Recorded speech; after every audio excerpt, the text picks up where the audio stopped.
അങ്ങനെ ചെന്നൈ IPL നിന്ന് തോറ്റു പുറത്തായിരിക്കുകയാണ്. RCB ഇന്ന് മികച്ച വിജയമാണ് സ്വന്തമാക്കിയത്. CSK ടീമിനെ തോൽപ്പിച്ച് RCB പ്ലേ ഓഫിലെത്തി. RCB ആരാധകർക്ക് പോലും ഇത് വിശ്വസിക്കാൻ സാധിക്കുന്നില്ല. പ്ലേ ഓഫിലെത്തേണ്ട മത്സരമാണ് CSK ലാസ്റ്റ് ഓവറിൽ കളഞ്ഞു കുളിച്ചത്. ധോണി ഔട്ടായതാണ് പണിപാളിയത്. ഇന്ന് CSK ടീമിനെ തോൽപ്പിച്ച് പ്ലേ ഓഫിലെത്തിയ ശേഷം ഡുപ്ലസി പറഞ്ഞ കാര്യമാണ് നമ്മൾ ഇന്നത്തെ വീഡിയോയിൽ നോക്കുന്നത്. ഇതുപോലത്തെ IPL ന്യൂസിന് വേണ്ടി ഈ ചാനൽ മറക്കാതെ സബ്സ്ക്രൈബ് ചെയ്യൂ. ഡുപ്ലസി പറഞ്ഞത് ഇങ്ങനെയായിരുന്നു: ഞങ്ങൾ ഇന്ന് രണ്ടും കൽപ്പിച്ചാണ് വന്നിട്ടുണ്ടായിരുന്നത്. ഞങ്ങൾക്ക് ഇന്നത്തെ മാച്ച് ജയിക്കണം, എന്നിട്ട് ഞങ്ങൾക്ക് പ്ലേ ഓഫിൽ എത്തണം. അതുകൊണ്ട് ഞങ്ങൾ മികച്ച ഫീൽഡിംഗ് ഇന്ന് കാഴ്ചവെച്ചു. ഒരു റൺസ് പോലും അനാവശ്യമായിട്ട് പോകാൻ ഞങ്ങൾ വിട്ടിട്ടുണ്ടായിരുന്നില്ല. അതുപോലത്തെ കളിയാണ് ഞാനും വിരാട് കോഹ്ലിയും കാഴ്ചവെച്ചത്. ഞങ്ങൾക്ക് ഇന്ന് മികച്ചൊരു ടാർഗറ്റ് ആവശ്യമായിരുന്നു.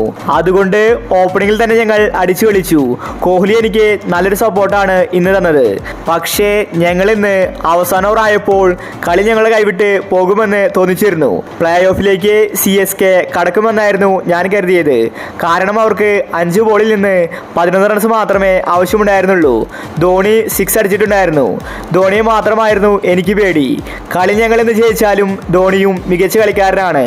അദ്ദേഹത്തിന് ഈ 42-ാം വയസ്സിലും ഇങ്ങനെ കളിക്കുന്നുണ്ടെങ്കിൽ അത് ധോണിയുടെ ബാറ്റിങ്ങിൻ്റെ ക്വാളിറ്റി തന്നെയാണ്.